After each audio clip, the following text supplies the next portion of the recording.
Hey everyone, David C. Anderson here, coming at you from the Knife Center. We're talking about a subject that's dear to my heart. We're taking a look today at the best new fixed blades for 2022, at least so far. Let's check them out.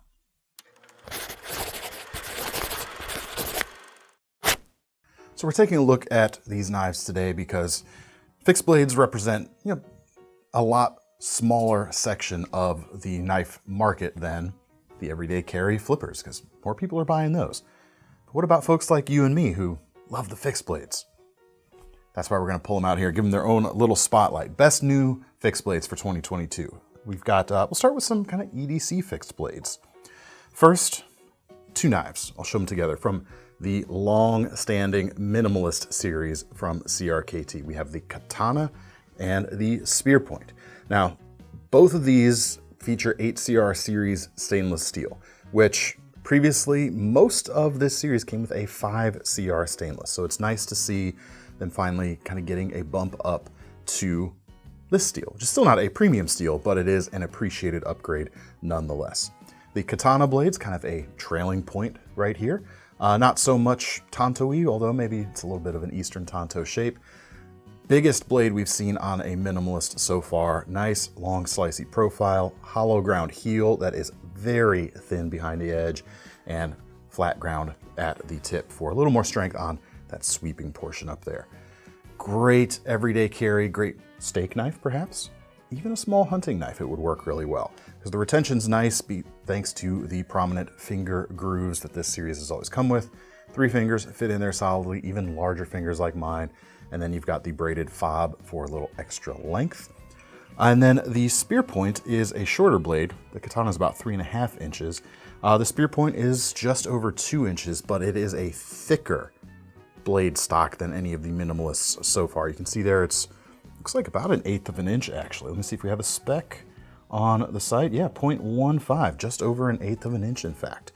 Nice and robust. Still hollow grind to keep the edge reasonable, but a little more kind of meat up there towards the spine if you're getting a little twisty and kind of abusive on this little blade. But both really cool.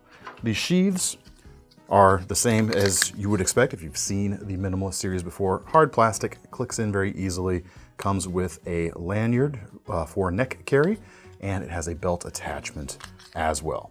And at 30 bucks, especially with the new base steel selection here, I think these are definitely worthy contenders for an affordable fixed blade EDC. Next we have the MKM Makro, a pocketable fixed blade due to the sheath system, which I'll show in a minute.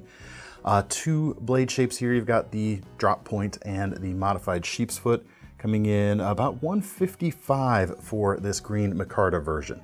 And there are some similarities kind of in size and blade selections to something like the Boker AK1, which is one of my favorite fixed blades last year. This thing is considerably less expensive, so it makes sense that I would also be a fan of this Makro this year.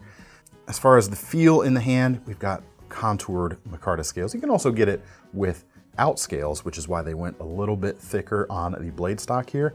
Gives you a little more strength for kind of heavier uses. Like I said, kind of like the knife we just looked at. If you're getting in there and really torquing on it, you've got a little more rigidity, but you can also carry it more comfortably without the scales.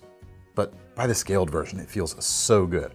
All 4 of my fingers fit on there, just feels very comfortable. You've got an excellent kind of gorilla grip feel, but it's still nice and nimble for the other holds.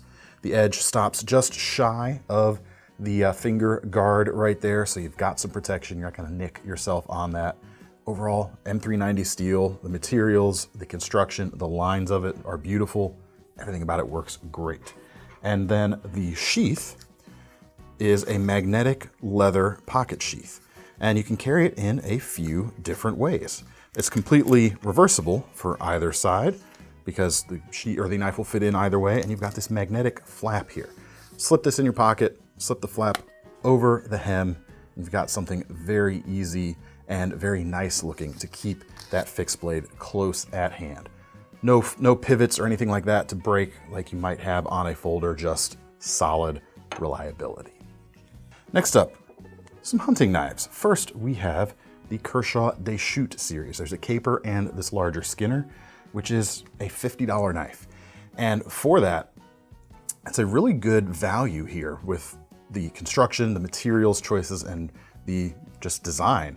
D2 blade, about 4 inches. A lot of that's taken up by this finger choil, of course, but you've got a versatile drop point.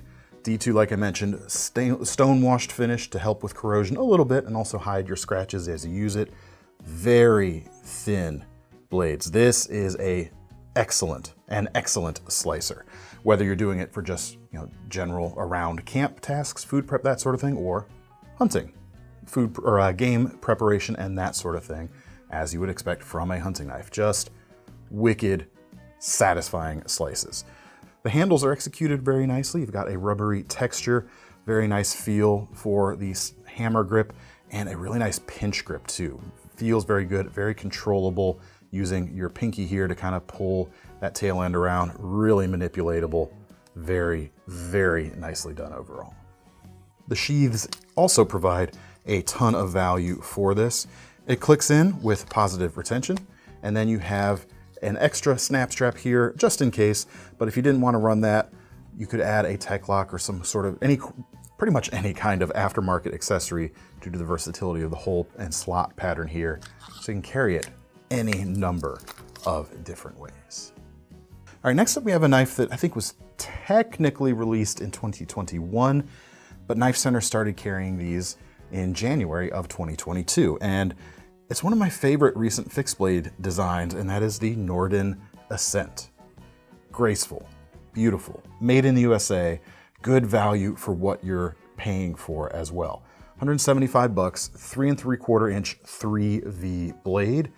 Again, got a nice thin slicing hunting profile going on here, but also something that's going to be useful around camp, in the kitchen, even daily carry, thanks to the sheath design, which I'll get to in a minute. Burlap micarta is on the scales for this one, but you've got a few different options. Feels great, you guys. Nice pinch grips on this one as well. You can really get in there for those sweeps. You can, of course, get your fingertip out there near the tip for that type of grip if you need it. Just super great. Thin blade stock, but 3V steel here. So unlike the D2, which is not particularly tough, you've got a lot of toughness along with the very thin blade on this Norden. Makes it a little more, shall we say, abusable if you're pushing it outside of its kind of standard bounds of use. And as for the sheath, it is Kydex, and it is set up for horizontal carry with these 2 snap loops with pull the dot snap so that the snap will only come off in one direction. Get a little more security because of that. And it's gonna be nice and low profile and easy to carry, whether it's out in the woods or in the concrete jungle, so to speak. And if you don't like that particular carry method, you can simply pop these off, add a tech lock, and you can carry it in any other configuration, belt style, very, very easily. All right, next up, another American-made knife coming in at just under $90. The US-made Schrade Sharpfinger is back with a few changes that I think make it better than ever, quite honestly. There's stuff I like about the old vintage ones, but there's something about this current iteration, I think, that really knocks things out of the park. And for me, it's the handle scales. We've got, instead of the old saw-cut Delrin that the originals had, that were nice and chunky, we've got thinner set of actual bone handles right here. Look at that. Has a really good color. You've still got that kind of saw-cut style on the sides for a good amount of texture. And it's just more manipulatable, especially for a thin, slicey hunting knife like this. Something about that feels like the right choice to me. The blade itself is 3.5 inches, 1095 high carbon steel with a pretty mirror polished finish going on, but a very easy knife to get out there towards the tip with. Nice, long, sweeping cuts with this. Decent at camp food prep as well because of that drop to the edge and the amount of belly you're dealing with here. It's just a very kind of classic, inimitable shape right now. The sheath on these is pretty much just like the original. The cutout's in a little bit of a weird place, but the knife itself does nestle in right where it needs to go. Classic leather styling with the retention loop. What more could you ask for the return of the US-made version of this knife? Now, pardon me while I set this back down. I realize that these two knives are pointing the other way as the rest of them on the table, but that's because that's the side that Schrade is putting their logo on. Always try to put the logo side up. But this one is also an incredibly impressive release from them. They haven't, Schrade has not really been, I don't think, putting a ton of energy into their fixed blade offerings the last few years. So it's really cool to see them with two, honestly, very worthy contenders this year. That Sharpfinger we just looked at is part of their Generational series, which is bringing some US manufacturing back into the picture. Their Heritage series is an imported design, but it's also offering some really good value and impressive build qualities. $50 for this 5-inch bladed knife, D2 steel with a drop point, again, kind of a high polished finish, high flat grind, not super thick on the blade itself, so it makes a great general purpose outdoor knife, even big hunting knife if you want your hunting knife to be that large. Handles are a stabilized laminated wood with kind of a blackish purplish dye. Feels good, offers a good look that's not as prone to warping and cracking like an unstabilized wood is. Full tang design, nice appointments on the guard and the butt there, and it just feels super solid in the hand. I haven't personally taken one of these out to kind of use and abuse it. And of course, again, D2 is not the toughest steel for really thrashing on in a impact type of situation, but I can't help but be super impressed with the fit and finish, the materials, and the quality for a $50 knife right here. The sheath is leather, simple pouch style with your retention loop snap strap right there. 50 bucks. That, I think, is an insane value right there. All right, let's move from, a little bit more from the hunting side of things. This knife here kind of helps us transition into some more just general purpose outdoor stuff. And there's one really, truly big knife on the table today, and that is the Condor Balam. Very recent release, a Julio Diaz design, and I'm really taken with it.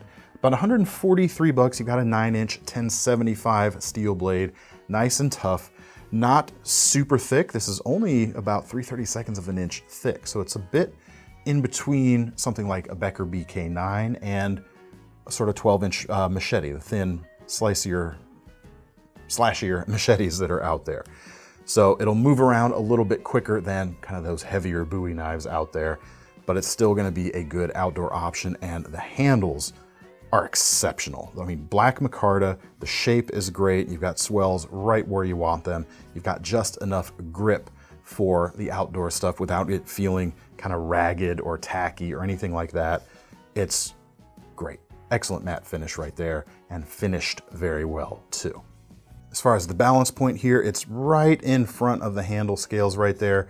So even though it's not perfectly neutral on your index finger as you move it around, it's not all that blade heavy. This is, for a 9-inch bladed knife, very easy to maneuver. As far as the sheath here, we've got gray Kydex with some very positive retention and a belt strap on the back. And then your tech locks are gonna work on this, of course, no problem. Next up, we have a Gerber, and just like Schrade, they're working on still kind of bolstering some of their American-made manufacturing. I think they've got a bit of a head start on Schrade these days, but this one right here, the Terracraft, comes in at about 220 bucks and is essentially, from what we can describe as a Gerber custom shop, more or less, doing high-quality, smaller batch releases than their huge production runs. This is a really nice knife, about 4 inches on the blade length, S30V. It's got some of those bushcraft things you look for, such as a nice crisp spine for striking a fire steel. That 4-inch blade length is another thing, of course, and a roughly centerline point for drilling. And I think the most impressive thing about this knife for me is they have created a handle that may look kind of angular and faceted, and yet somehow when you hold it in your hand, it just plain works. It doesn't feel angular or faceted when you grip it. It's right where you want it to be, essentially. Works in a ton of different grips because it is fairly neutral and you don't have a big finger guard here in the front that allows you to choke up, do some other things. Pinch grip on this knife is very nice. Overall, it's just a super solid kind of bushcraft survival crossover style of knife. Flared tubes there kind of help reinforce that a bit. Very, very nice. And the sheath on this is leather as well, just like the last two knives we looked at. got a snap strap and a nice little rubber piece right here that I'm not quite sure why they did that, but it does kind of help snug it up a little bit, I think. But in any case, the sheath is well done, the knife is well done, and it's awesome to see Gerber doing good work like this. All right, next up we've got a Benchmade, the Anonimus, and this one's a bit of a, maybe a head scratcher we'll say a little bit, but it's a very excellent knife.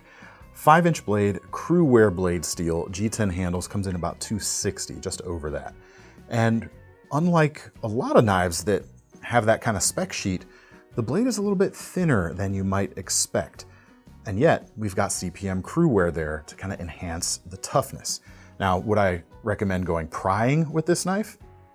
Wouldn't really recommend that with any knife in general, but I think especially in the tactical and sometimes in survival circles where you might be asking a knife to be more than just a knife, that can be important.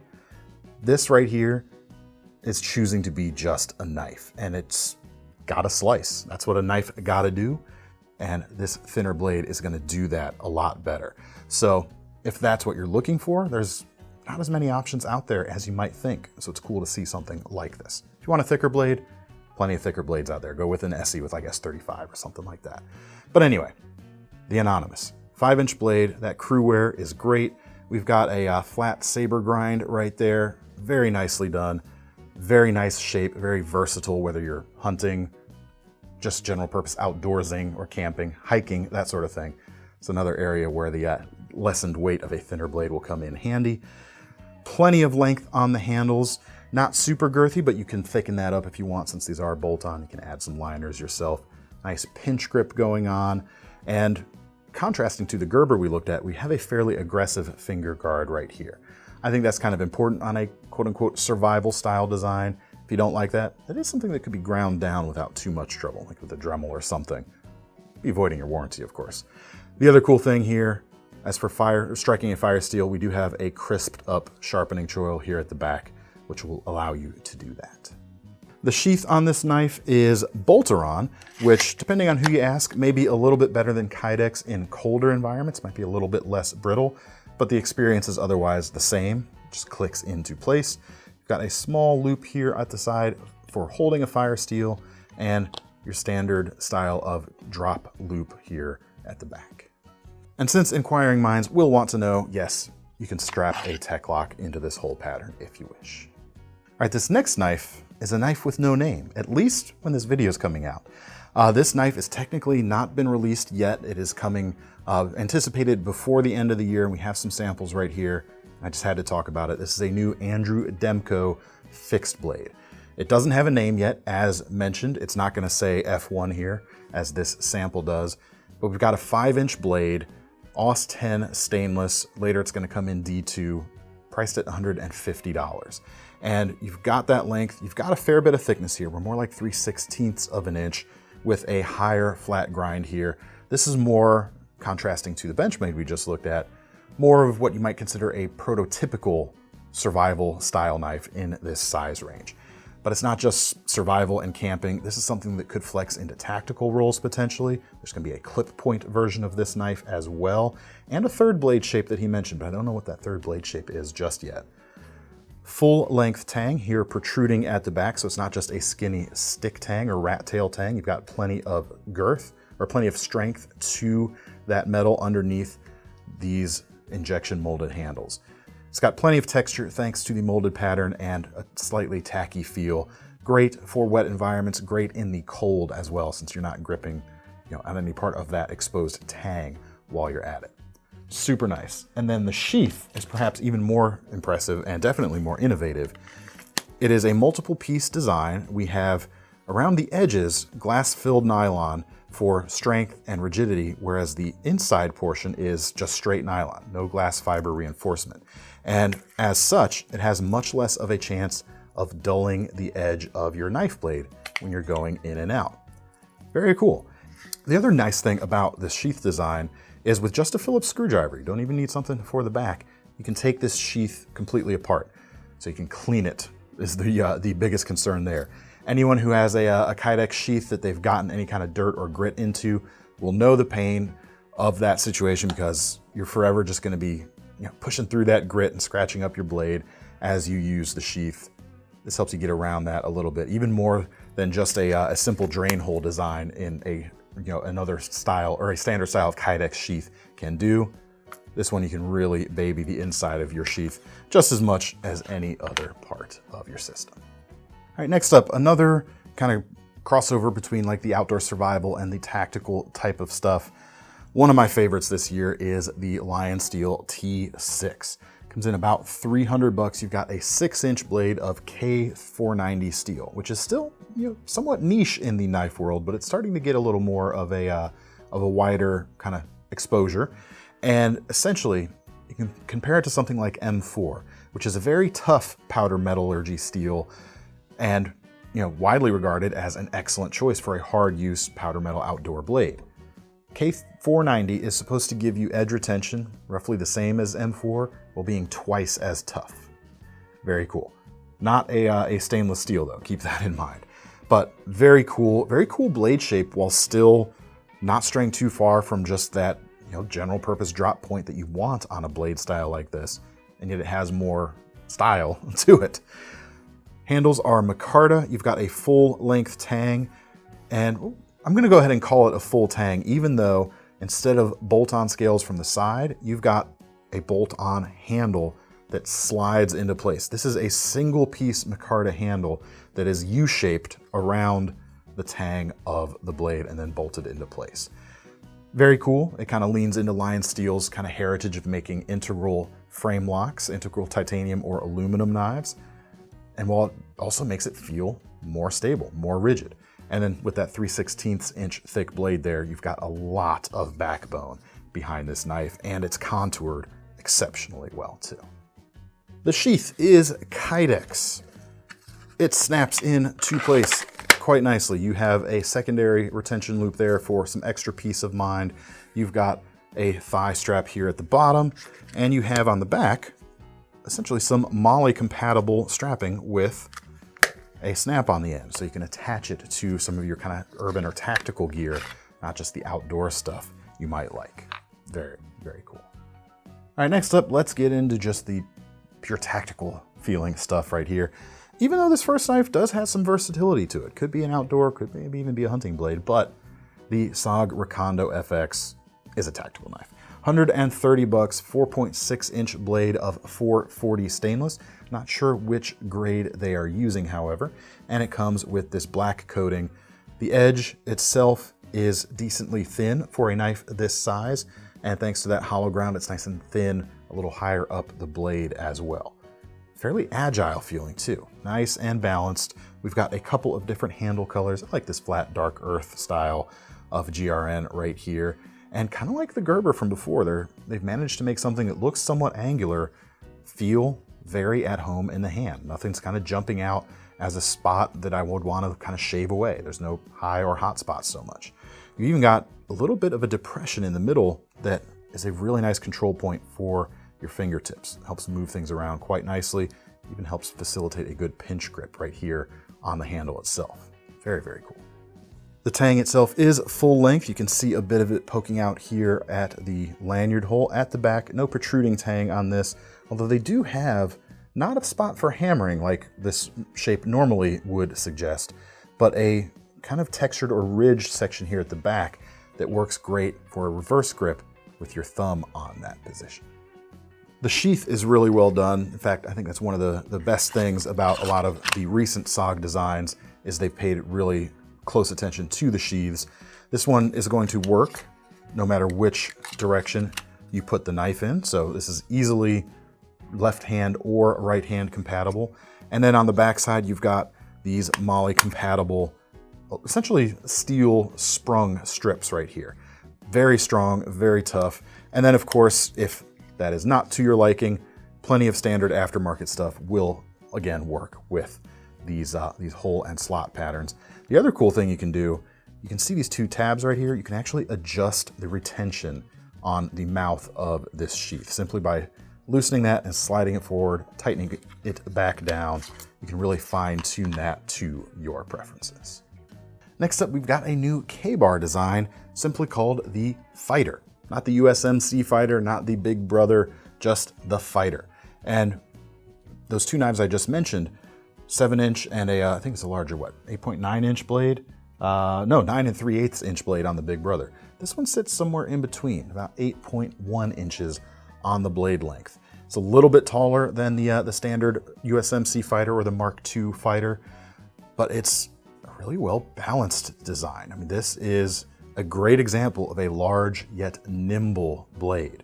Works really well. About $92, made in New York, just like all the other modern K-bar fixed blades.